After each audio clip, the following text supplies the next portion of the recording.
बिस्मिल्लाहिर्रहमानिर्रहीम। अस्सलाम वालेकुम। उम्मीद करता हूँ आप खैरियत से होंगे। आज हमारे माशरे में जो हमारे बच्चों के पास मोबाइल हैं उसके नुकसानात क्या हैं, हम आए रोज़ ये वाक़यात अक्सर पढ़ते रहते हैं और देखते रहते हैं कि मोबाइल की वजह से बहुत से ऐसे ख़ानदान तबाह व बर्बाद हो चुके हैं कि बच्चों के पास मोबाइल होता है, वालिदैन को परवाह नहीं होती कि हमारे बच्चे इस मोबाइल का किस तरीके से इस्तेमाल करें।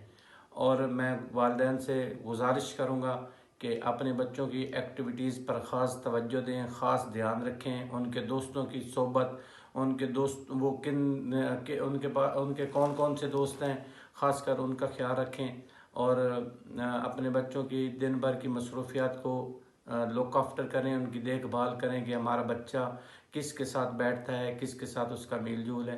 तो जब तक हम इस तरह की एक्टिविटीज़, अपने बच्चों की एक्टिविटीज़ पर ध्यान नहीं देंगे तो हमारा मुआशरा दिन ब दिन बिगड़ता जाएगा। तो आप हजरात से, आप दोस्तों से गुजारिश है कि अपने बच्चों की दिन भर की मसरूफियात को मद्देनज़र रखते हुए उनका ख़ास ख्याल रखें। बहुत शुक्रिया।